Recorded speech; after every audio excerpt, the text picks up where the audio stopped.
Shalom, everybody. It is Parshas Matos Maaseh. I want to bring some ideas from Parshas Matos from the book Magalot Hashanah, The Cycles of the Year, by the Rebbe Shlita, Rabbi Avraham Mordechai Gottlieb. I apologize ahead of time. My throat is a bit croaky, phlegmy, getting over some type of weird mini cold. There is the notion of Roshei Matot in this week's Parsha, the head of the tribes. And the Birkat Shalom, Rabbi Baruch Shalom Ashlag, of blessed memory, says that matot is from the language of mata b'chashivut. Mata means lower. Mata b'chashivut is lower in importance. So why is it lower if it also mentions Rosh? Rosh is the head. The head seems to be higher in importance, hence the hierarchy value-wise of the body. And so too for the sefirot, so too for the partzufim, so too for all of the spiritual systems. And that now that we have a reality, we have the system of Kav after the Ein Sof, where everything was equal, so to speak, in importance. Even though there was a Keter Chochma, Bina, Tiferet, and Malchut, there was processes. Just because it culminates in the Kliya Shalem, the full vessel of Malchut, doesn't mean that Keter is more important than Malchut. Everything has this equal quality to it in the Ein Sof based on the secret of Hu Shmo Echad, that he and his name are one. But once we have the system of Kav, of the line, so now we do have a hierarchy of above and below in importance. And above in importance means giving, and below in importance means receiving for oneself. Because through our inner work, through our tikkunim, the corrections of our soul that we're here to do, we must prioritize the emulation of Hashem, in contrast to being ensconced within our ego. The question is this double language in that it's Roshei Matot, so it's hinting to upper, even though the Matot in of itself is hinting to lower? It's a great question. So he clarifies here that the aspect of Emunah is called Mate B'Chashivut, because our belief consciousness, our service of the Creator, our involvement in Torah and mitzvot is often not the priority. Many other priorities that we can have, that one, not so much.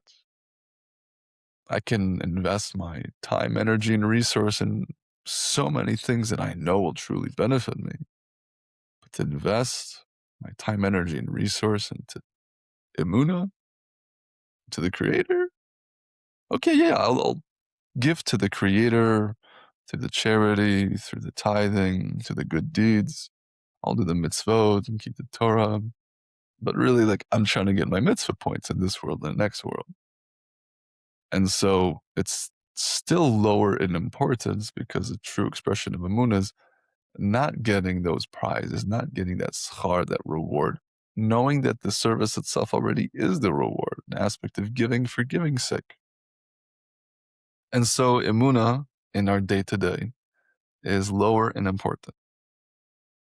And the desire to receive of a person is called guf in Ashlagian terminology. The body itself is just symbolic of our egoism.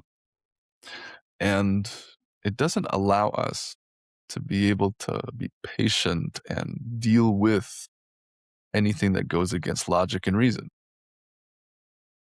Something that our rationale can't absorb, can't deal with. And when a person goes in the way of Emunah, says the Rebbe,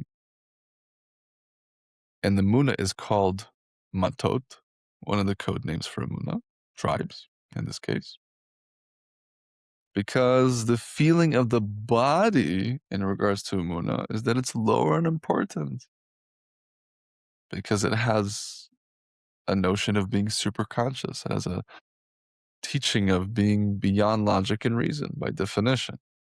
It's often that when dot ends is where Emunah begins, or my knowledge, my mental faculties end is where faith actually starts. And on the contrary, he says here that the feeling is one of bizayon, a shame and a lowliness. This is lowly. It's below in importance relative to the abundance and goodness and lights that I can experience within my rationale, within my reasoning otherwise. Hence why the word for tasting is the same as the word for reasoning, tam. You can taste it. Tastes good. Emunah is often empty in taste, and so why would I involve myself in that? Hence, being called Shechinta Ba'afra, that the Shechina, the divine presence, which represents this Malchut, this collective consciousness, also this Emunah, is in the dust. Because this is not of importance to us, once again. It says that in many places in the Zohar, HaKadosh, the Shechina is called Emunah. It's one of the nicknames for the Shechina. And the inner work of the Shechina is to adorn herself and to receive the yoke of heaven upon her with Emunah above logic and reason. Not just some abstract divine presence that's doing this. It's talking about each and every one of us. That we adorn and beautify our expression of as being souls in the world by taking on the yoke of heaven. The yoke of heaven most practically looks like the involvement of Torah and mitzvah in an intentional way that refines and elevates us to be the greatest servants to humanity and the Creator, and to properly emulate the Creator, therefore. But to do so with Emunah, with belief consciousness above logic and reason. Because logic and reason will keep you serving humanity because it's the good thing to do and you'll get a good paycheck for it. But here we're speaking about something else, that no paycheck necessary because the reward is the giving itself. That's plenty. And the ego hates that. Why would I do that? It's referencing this notion of Shechinta Ba'afra, that to be in the dust, well, dust doesn't really have value in of itself. No one's going around picking up globs of dust and, selling it in the market for a couple shekel. Not relevant. And so too, that's what we feel in our life, that this matter of building and developing our Emunah is not so relevant to us. And the way that it shows up most practically, says the Rebbe, the most primary singular point of how it shows up is our devekus with Hashem, is our adhesion and connection, our similarity form with Hashem, with the Creator. That shows up specifically in our love of the other. Now, the language here is the love of one's friend, chavero. I think it's very important to clarify in our generation, because maybe it wasn't as obvious 100 years ago, but it needs to be emphasized in our generation. That when the friend is mentioned, it's actually referring to a literal friend, right? We're talking about the holy friend group, the holy minyan, a group of 10 people at least, right? A group of your community, your congregation, whether digital or not, whatever it looks like, that these individuals are of massive importance, and to be able to serve and support them in some way and give back to them in some way is to the highest measure of importance and value, because indeed they are very important people and I get to be here to be in service to them. And there could be times where a person takes that understanding corruptedly and actually focuses on community and focuses on those literal friends as opposed to their own families. So in case that might be relevant to those who might show up as a very pious, giving member of their community, but they're actually not present with their wife or kids, for example, that's obviously out of alignment. As the saying goes, chesed starts at home. Loving kindness and our adhesion to the Creator, our capacity to truly emulate Him, should start with one's spouse, with one's kids, should start in your immediate nucleus. And then you can start with the friends after that in a real dedicated effort. It can be done in tandem, but the priority of one's energy should absolutely be in one's own marital harmony. and the harmony of one's home. In case that needed to be said, this is the importance of visualizing that your loved one, loved ones are royalty. This particular visualization has, in my case, the feedback I've gotten for those who I've recommended to do it, whether they've been coaching clients or they've been students or they've been random people on Instagram who just DM'd me for some advice or emailed me. This has literally saved lives and literally saved marriages. To imagine your spouse as royalty, to see the crown on their head, see them in royal garments, see your children in that way, and actually treat your family with the reverence and respect of them being as if they are literal royalty, because they are. We all are. We're all sons and daughters of the King of all kings. And if we truly chose to believe that everyone we are dealing with in our homes, first and foremost, and even in the friends, even in the congregation, in the community, that each and every one of them is the most important person in the world. What a great pleasure to serve an important person. And so just this alone has been so transformative for so many. And that feels like dust. It feels like ash to us at times because we want to be served. We want to be the VIP in the room. We want people to come to us as opposed to us being actively for the other. Only fair. So this is lower in importance because it's the dust and it doesn't really match with the ego. In any case, even though a person starts this way, they will eventually get to the rosh, to the head, and that they will merit to see within their logic, reason, understanding the greatness of the friend, the greatness of the other. First, you have to believe, because the belief in of itself, says Bala Sulam, is an action. Emunah is an aseh. You do emunah, you don't just have emunah. And so the doing of emunah and believing in their greatness actually creates the vessel, the internal mechanisms and capacity to experience now rationally within one's intellect the greatness of the other. It's not that I rationally see their greatness and now I believe in their greatness. No, the belief is a form of giving,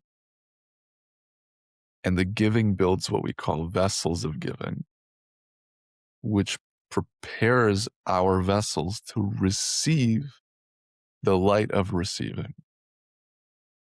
Because the vessels of giving are related to the Or Chasadim, the lights of loving kindnesses, which is related to Bina. That the qualities of giving actually refine us to be able to receive the lights of Chachma, which is the revelation of the king as opposed to the service of the king. Before you can experience, in the healthiest and most measured of ways, the revelation of the king's light, you must prepare yourself by serving the king. And so too with our interpersonal relationships. So one will be able to merit within their intellect the absolute greatness of the other, and therefore to see the greatness of the Creator. And therefore, this is called Roshei Amatot, heads of the tribes. Rosh, the higher aspect, and the Matot, the Mata B'Chashivut, the lower aspect. It's interesting though, because the order is Roshei Matot, right? Normally, we respect that the Torah is written in a means of sequencing. So there's a sequence of above till below, below to above. Of course, we are born, hopefully. Of course, there are breaches, but head first. Because as the systems come out into being, starts with Keter Chochma Bina, the head of the sphere, the head of any parts of any spiritual archetype or system in of itself.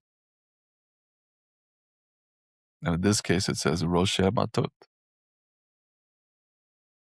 meaning it's important for us to remember, it's important for us to remember that we are, in our essence, already in this Rosh aspect. that we are unconditionally valuable, perfectly good, eternal, and our purpose is in every moment in our essence. Shows up very differently, obviously, in our lived experience. So start with the Rosh. Start with the mindset, start with the consciousness that you are already enough. And from your enoughness, from your full cup, you will overfloweth to the other. If you do that to the best of your ability, you will experience, guaranteed, because there's no skipping steps in this inner work, the aspects of the Shekhinah and the dust. Even with your cup overflowing and rooting in your own Rosh aspect, there will still be a mata b'chashiva. There'll still be a lowering of importance in your experience given to you as the necessary resistance point to ask Hashem to help close the gap. May we merit to close the gap speedily and soon, and to merit this aspect of Emunah and the Rosh, and that through our belief, we will prepare ourselves and have the capacity to receive even the knowledge that is the truth of the greatness of everyone. An important final nuance before I let you guys go is normally when we prioritize the other, we can forget about the self. And there are some contexts in holy writings that make it seem like that's a good thing. Give of yourself maximally to the community, to your family, to the world. If we're doing so from a place of corruptedness, from a place of distortion, then we're going to get burnt out. And it's going to be unhealthy by definition. If we do it from a place of essence identity, and reminding ourselves again of our unconditional value, pure goodness, eternity, and our purpose being in every moment, and our essence. And that's how we identify with the true self. Then we can tap into this relative aspect of a tzaddik who knows that even in their own lackings and challenges and yearnings and cravings, there's still an enoughness there, an intrinsic enoughness. From that intrinsic enoughness, we can really give to the other and be sustained, feel the taste, the flavor, the joy, the empowerment from that giving. Because the tzaddikim, even in their own yearnings, spiritual masters in their desires already feel full, feel sustained from that. Important to do everything in measure. And if you'd like to continue in a healthy, good way of self-development through such teachings and beyond, and have frameworks and tools to develop your Emunah, your belief consciousness, rooted in this place of Rosh, this place of your essence, so that it can actually be embodied. Check out the description below and what's pinned in the comments. And join Lion Tree Coaching. It'd be an honor to serve and support you with little investment of time and energy. People generally within even 30 days experience major shifts and their joy, their resilience, their Emunah. In many cases, for those who are entrepreneurial, improve as well. Many testimonials for that. It'd be an honor and pleasure to serve and support. All the best. Take care.